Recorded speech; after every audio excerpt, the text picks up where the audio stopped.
एक बार फिर स्वागत है द फैक्ट अजमेर के फेसबुक पेज पर। दर्शकों, आप देख सकते हैं अजमेर की दूसरी बड़ी खबर मैं आपको दिखाने जा रहा हूं। यहां पर सुरेंद्र सिंह शेखावत जी ने बीजेपी के समर्थन में नाम वापस ले लिया है। इनके साथ में बीजेपी के वरिष्ठ नेता विरम जी साथ में हैं। गजेंद्र सिंह शेखावत जी ने इनको आकर समझाइश की। स्थानीय जो प्रत्याशी है उन्होंने भी समझाइश की और ये मान गए हैं। दादा, आपने कहा था कि आप वापस नहीं बैठेंगे, क्या? मैंने निश्चित तौर पर कहा था कि मुझे कोई फोन भी करेगा तो मैं किसी की बात नहीं मानूंगा, लेकिन जब हमारा राष्ट्रीय नेतृत्व गजेंद्र सिंह जी मेरे पास में स्वयं जब चलकर आए सुबह 3 बजे, तो उनकी बातें वो जब मेरे से मिलने आए और उन्होंने मुझे समझाया, मुझे कहा कि आप एक अनुशासन में चलने वाले एक भारतीय जनता पार्टी के कार्यकर्ता, हम नहीं चाहते आपको खोना। और वो उनकी बात मुझे समझ में भी आई। जब वो आ गए, मैंने फोन पे कहा था कि फोन पे कोई मेरे से बात करेगा तो मैं उस चीज को नहीं मानूंगा।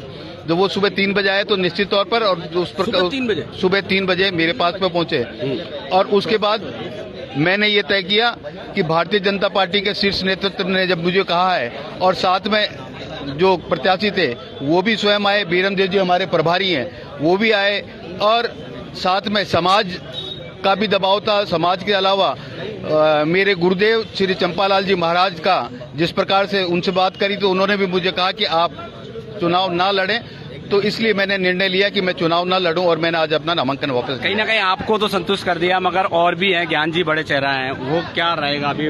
उसका मुझे कतई कोई आइडिया नहीं। मैं मेरे उसमें ही लगा हुआ था। ज्ञान जी क्या कर रहे हैं क्या नहीं कर रहे हैं उसका मुझे पता है। दर्शकों, यहाँ पर राजपूत समाज का एक बड़ा चेहरा बीजेपी के समर्थन में आ गए हैं। बीरम जी, किस तरीके से देखते हैं इनका नामांकन? देखिए, सुरेंद्र सिंह जी बहुत वरिष्ठ कार्यकर्ता हैं, नगर सभापति रहे हैं और लंबे समय से भारतीय जनता पार्टी का काम कर रहे हैं, और इन्होंने बहुत समाज और जो सनातन के फेवर यहाँ पर समाज का भी दबाव था। समाज के साथ साथ चंपालाल जी महाराज साहब का भी निर्देश था कि आप निर्णय ना लड़ें तो अच्छा रहेगा, तो उनका इतना कहना ही मेरे लिए सब कुछ था।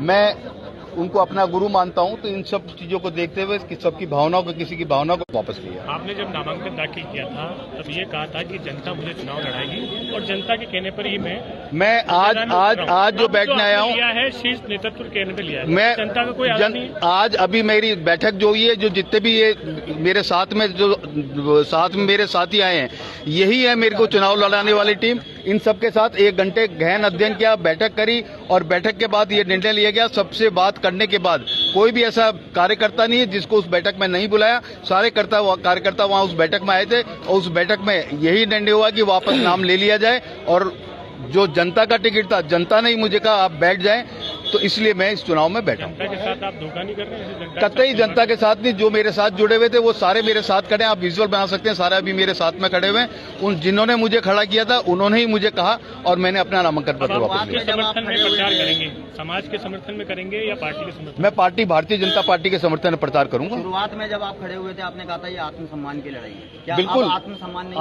आत्मसम्मान मेरे को मिला। जिस प्रकार से राष्ट्रीय नेतृत्व मेरे पास आया, सारे जने मेरे से मिले, तो उन्होंने मुझे सम्मान दिया, और जो सम्मान उन्होंने दिया उस सम्मान के खातिर आज मैं नामांकन पत्र वापस ले रहा हूं। आश्वासन भी दिया है?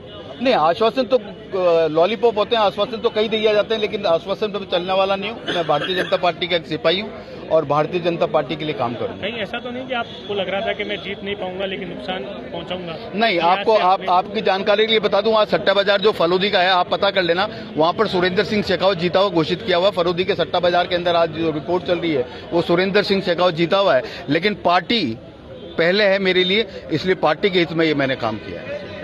चलिए सुरेंद्र जी, एक सवाल और रह गया था, किस तरीके से अब जैसा कि रतिन जी ने कहा, किस तरीके से फील कर रहे हैं? नहीं, मैं अच्छा फील कर रहा हूँ वापस से। मतलब कि जो जिस स्थिति में था कि मेरे राजनीति का जो कैरियर था, मेरा पूरा समय था, मैंने भारतीय जनता पार्टी में दिया, और आज वापस भारतीय जनता पार्टी के साथ हूँ, तो इसमें कोई ऐसी कोई नई बात नहीं है। आप कद्दावर नेता हैं और आगे भी रहेंगे बीजेपी के, तो कोई दबाव तो नहीं है किसी प्रकार का? नहीं, मैं आपके चेहरे से क्या लग रहा है मैं दबाव में हूँ? मेरा चेहरा मुरझाया हुआ है, किसी प्रकार का मुरझाया हुआ चेहरा नहीं। मुझाओं में दबाव में कोई नहीं ले सकता, और दबाव में होता तो मुझे फॉर्म लेने क्यों दिया जाता, और लेने के बाद फॉर्म भरने क्यों दिया जाता? तो कहीं ना कहीं आप ज्ञान जी की कमी पूरी करोगे?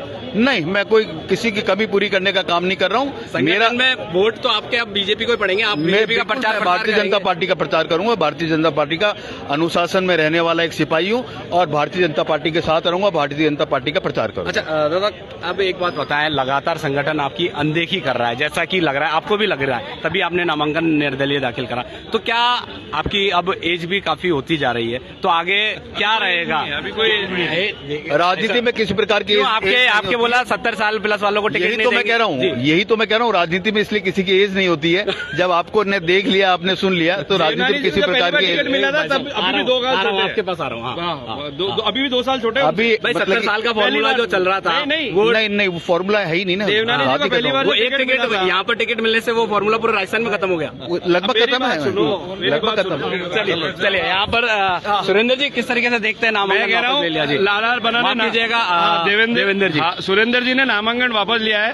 देवनानी जी को जब पहली बार टिकट मिला था तब वो 55 साल के थे और लाला बना आज 52 साल के हैं, तो अभी भी 3 साल छोटे हैं, तो इसलिए इन्होंने कोई कमी नहीं करी है। पहली बार जब टिकट मिला था, मैंने कहा कि अनदेखी जी आ रही है, उम्र बढ़ रही है। उम्र नहीं बढ़ रही, मैं वही तो कह रहा हूँ। देवनानी जी को 55 साल की उम्र में रिटायरमेंट होने के बाद पहली बार टिकट मिला था, अभी तो ये रिटायरमेंट की एज में ही नहीं पहुंचे हैं, तो इसलिए भी बहुत समय बाकी है और भारतीय जनता पार्टी का सुनहरा भविष्य है और सुनहरा भविष्य उज्जवल रहेगा। चलिए तो देखा दर्शकों, तमाम जो शहरवासी जिस चीज का इंतजार कर रहे थे, जो देखना चाह रहे थे, जो सुनना चाह रहे थे, द फैक्ट अजमेर ने सबसे पहले दिखाया। अजमेर दक्षिण से हेमंत भाटी ने द्रौपदी कोहली के समर्थन में, कांग्रेस संगठन के समर्थन में उन्होंने अपना नाम वापस लिया है। और यहाँ पर जो सुरेंद्र सिंह शेखावत है, पूर्व नगर पालिका अजमेर के सभापति रहे हैं, कद्दावर नेता हैं, इन्होंने भी नामांकन भरा था, मगर अब वरिष्ठ नेताओं के समझाइश पर अब नामांकन वापस ले लिया है। दोनों ही विधानसभा सीट पर 3 दिसंबर को चौंकाने वाले परिणाम यहां पर देखने को मिलेंगे। अब इंतजार रहेगा किस तरीके से दोनों ही पार्टियां प्रचार प्रसार करती है और जो मतदाता नाराज हैं, जो निर्दलीय नाराज हैं, उनका कितना इन लोगों को नुकसान होता है। द फैक्ट अजमेर में अभी के लिए बस इतना ही। दीजिए मुझे धन्यवाद।